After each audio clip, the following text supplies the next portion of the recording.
Hey everybody, welcome to a special Book Nook. I'm Brittany Boll, and I'm here with my guest, Bruce Wawrzyniak. Now, I'm so glad I nailed that last name because it is quite the spelling, and you taught me right away like how to do it I'm sure you're accustomed to that, but what you're accustomed to is speaking in front of people, and you're going to be speaking actually, I believe, is it tomorrow morning? Yep. For the United Indies Publishing Authors Retreat. That's going to be held here in Quincy at the Corinthian. Welcome, Bruce, to Quincy. Thank you. Where are you from? I live in Tampa, Florida, and actually did a drive to get here instead of flying. It was great, though, because I have this kind of outlook where I'll use this expression, even as I drive around Florida, that back home I'll say it's part of Florida I would otherwise never get to see. And driving here, it did take 2 days, but driving here this is a part of America I would otherwise never get to see. And it was very educational, it was very eye-opening, it was very enjoyable to say, this is a part of America I'd otherwise never get to see. You have a very positive attitude and outlook on life, as you do in most of your speeches. So you're going to be speaking later today, it's tomorrow, I'm sorry. And it's about what exactly? I'm going to be teaching how to promote one's writing career, because I hear from a lot of authors, they say, I'm great at writing, but I'm terrible at promoting myself. And because I'm a publicist, I go, well, that's a perfect fit for us, because what I've always enjoyed about my business, my company is called Now Hear This, is that I get to talk about other people instead of talking about myself. So thank you for having me and letting me talk about myself, because this is a rare opportunity, because that's the thing that I do is I tell constituents, I tell people that have opportunities, I tell media, whoever it is that I have an audience with, this is why this person is so talented and why you should give them some sort of opportunity. That might be a book signing, it might be carrying their book in their store, it might be interviewing them on a show. But Now Hear This, my company name, that's what we're doing, is we're saying, now hear this person's got great talent. Because when I first founded the agency, I was only working with music clients. Oh, okay. And then I found out that it's true what they say, that musicians don't have any money. And so, over the years, I really spread out the services to where there's a range of clients and scattered across the country, I'm proud to say. But in the author world in particular, Brittany, I am so over and over just so impressed when I come to things like the Indies United Publishing House Authors Retreat. These people that I meet, they're fascinating stories. Whether it's fiction or nonfiction, they're so creative. And then it's just sometimes hard for them to put that out there themselves. Is it like, do they just want to withhold because it's not, I guess, just trying to be humble? Or what is it with authors? Yeah, I think it's a combination of being humble. I think it's a combination of just being so focused on the writing, which there's no problem with. They should be focused on the writing to make it the best book possible. And so then just not really having that awareness of, you don't just say my book is out, because I always, in the presentations that I do, I always say, don't take the build it and they will come attitude, because you're going to put your book out there on Amazon of all places, where there's who knows how many books already out there. It's kind of like podcasters who release an episode of their podcast and they go, well, it's out there, it's on Apple Podcasts, Spotify, and I go, yeah, that and so many other podcasts too. So you have to be proactive. And I also say, as an author, why wouldn't you want to really go out there and trumpet your new release to anybody and everybody and turn over every stone to make sure people know about this fascinating story that you have? And a lot of it is also just our own character build, right? The way that we're designed. You said you have a very positive outlook on things, and I am a very glass half full kind of guy. So if you're the type that's typically withdrawn, maybe you're an introvert and you love just sitting at home and writing your book, there's a great talent that a lot of us don't have in doing that. So it's breaking out of that shell and saying, okay, but now you do need to get out there and let people know what your story is. So then are you offering your services to some of the authors here? Of course. But, I also recognize that a lot of indie authors have little to no budget. And by the way, the talk that I'm going to give tomorrow morning, the overwhelming majority of the tips that I'm going to give are things you could do at little to no cost. Okay. Can you give me one tip? I know we can't go into the whole speech, but maybe one little tiny tip for maybe myself. Yeah, I'd love to, but I will marry it by saying that I'll say too many creators, right? So we're talking about authors, we're talking about YouTubers, we're talking about podcasters, filmmakers, the list goes on. Too many people think, well, I'm using social media. And I go, well, number one, duh, right? You should be using social media.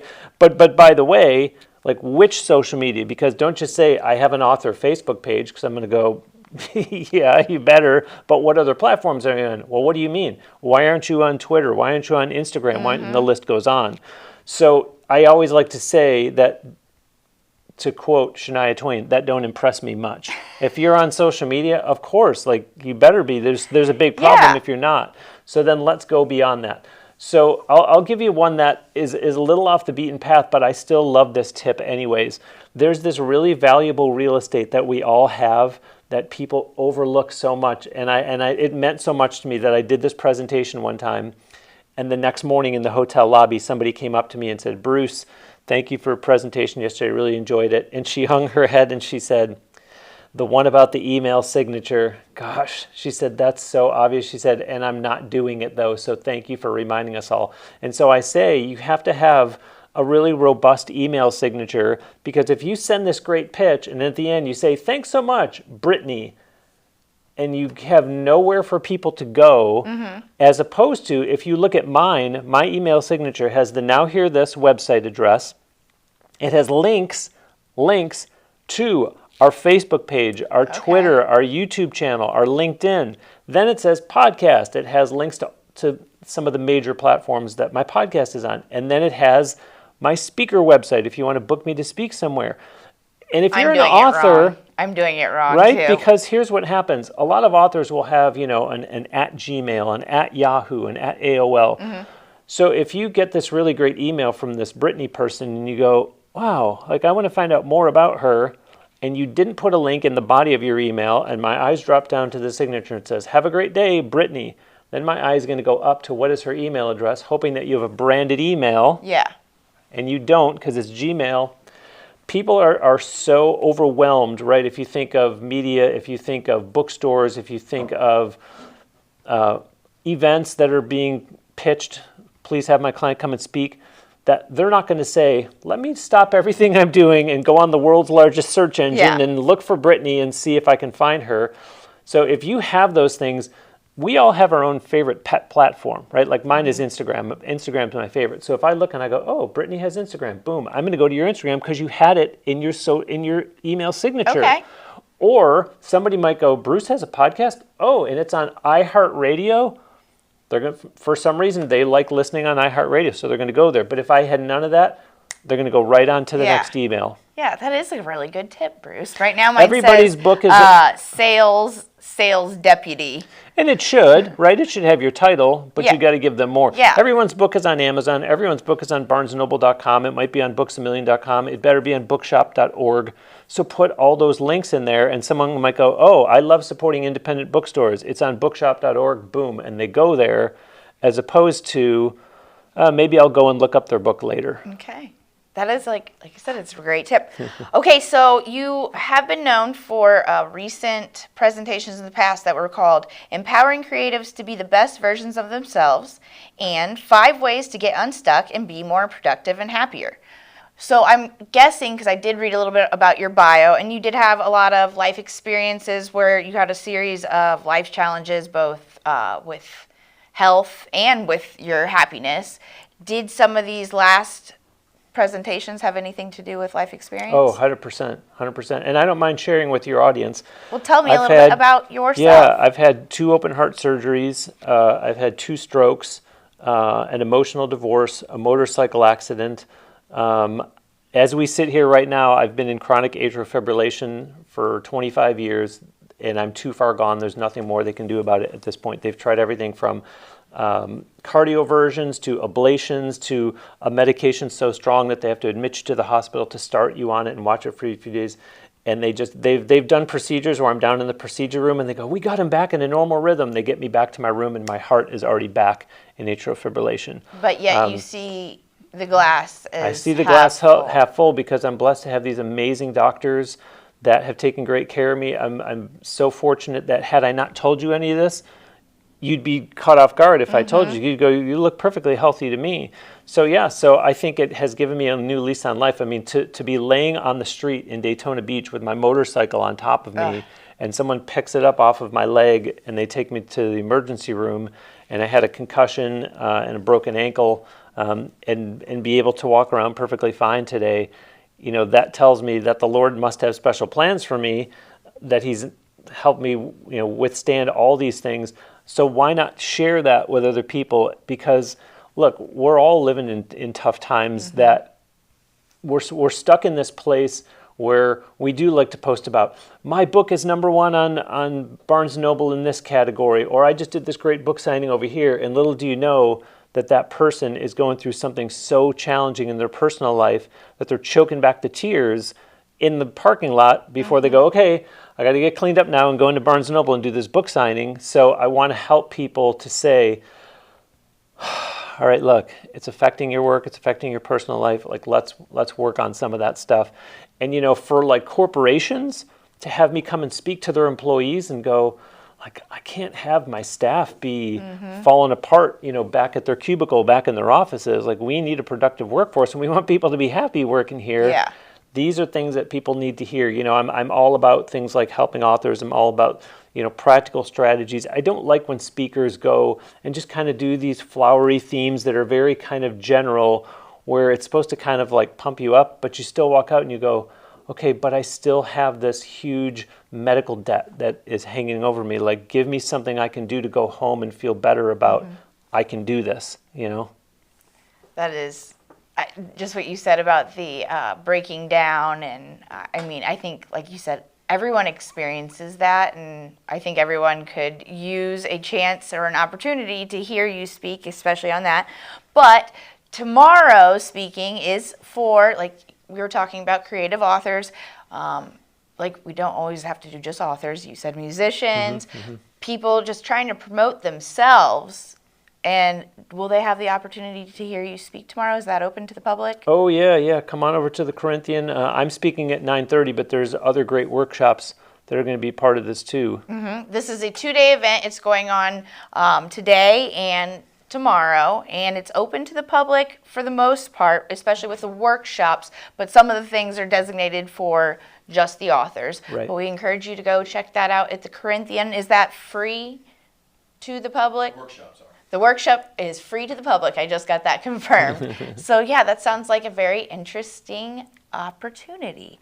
Yeah, people need to, they do need to kind of come out from under their shell. I'm someone that when I go to these conferences, I'm trying to bring value. I'm not someone who is this hard-driving salesperson that's trying to see how many new clients can I get out of this. I realize that there are people, like I said before, that don't have the budget to hire a publicist, so I just want to kind of equip them with some tools. I mean, I speak at podcasting conferences, I speak at songwriters workshops, I speak at author conferences, because I know that there are people struggling out there, right, with something, or they think, nobody cares about my book, or nobody cares about my YouTube channel, or no one cares about my podcast, or no one's listening to my music on Spotify.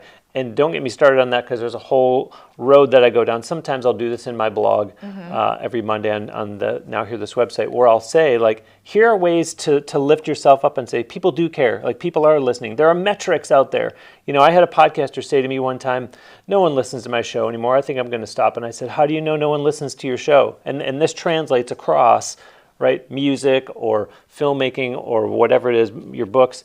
Like, we all get hung up on our stats, right? And this guy said to me, well, no one listens to my podcast because I never get any emails from listeners. That was... And I said, that's it? Like, that's how you think that no one's listening? Yeah, I've never heard from anybody. I'll tell you right now, Bruce, I've never gotten a single email. I said, go on your dashboard of your hosting company and look, and you're going to see how many downloads you're getting, or look and see, are people commenting on specific episodes on Spotify? Are people commenting on your social media posts about it? There's so many ways to know that people are listening. But this is what happens, is we beat ourselves up when we tell ourselves nobody cares. Like, I just spent, I have a client that he's been writing his book for 3 years, and his book is now coming out. He wanted to make sure it's the best book possible, which is great. Yeah. But you can't put yourself through that much work and then go, nobody cares. Because it's a great story and you've put so much into it. There's going to be people that care. There's going to be the one person that comes up to you and says, Brittany, your book has made such an impact on me, and they're going to start breaking down in front of you, and they're going to tell you their whole life story, and you're going to get emotional, and you're going to feel great that all that time and work that you did touched somebody, but that you did come out of your shell to promote it so that people were able to find out about your book. You can tell I'm passionate about what I do. I think we took too much time. We need more people, more like you, seeing that the glass is half full. Anything else that you want to add about the event to people? I want to thank Lisa Orban, who runs Indies United Publishing House, for putting this on and for letting me be a part of it. And for the people of Quincy, to host it, I think is really great because, I gave a talk one time at a writer's retreat in Las Vegas, and it was off the Strip. And I said, I love that this is off the Strip because in a place like Quincy, right, it's nice and kind of quiet. Compared to that, exhale, you're not caught up and you're not distracted by all the glitz and glamour of a big city, and you can really kind of just focus on your art. You can listen to speakers who are there to help you, right? And you can come away feeling really rejuvenated and excited about your writing career because you didn't get distracted by, let's make sure we go to the big city and we got to see this place and do all the touristy stuff. I think it's great to have it in a place like Quincy so that people can say, like, hey, let's all bond together, make some new relationships because of fellow writers that know the struggle and encourage each other. So, yeah. You would be considered a tourist to Quincy for most of our stats and such for studies. What do you think the best part about Quincy is besides the, which I think that's the first time I've heard that about Quincy, so that's pretty cool. Have you found any neat places? Keep in mind that I'm coming from Tampa. And the traffic in Tampa. Oh, yeah, I've seen it, yeah. Yeah, I mean, I travel a lot. There's probably nothing worse than LA or New York traffic, but Tampa, we're just growing and growing all the time. And so when you come to a city like this where you don't have to sit in bumper-to-bumper traffic, it's refreshing. Yeah. But I love that I can look out my hotel window and I go, that's the Mississippi River right there? How cool is that? It is very beautiful. I'm pretty sure that this is the first time in my life that I've ever been to the Mississippi River. Really? Yeah. Yeah. Wow, that's interesting. Yeah, considering, cool. And it's really cool that when you look on the map, it shows you in the middle of the river. Here's Illinois. Here's Missouri. Then it's back to Illinois. I'm like, what? It's changing right in the that's really unique. Hopefully, you get to experience one of the amazing sunsets on the Mississippi. I know the weather's been kind of, but hopefully that you get to do that and take that back with you for your positive experience. Thank you very much for being here, Bruce. My pleasure. I appreciate it. Thank you to the Quincy Public Library for sponsoring this Book Nook.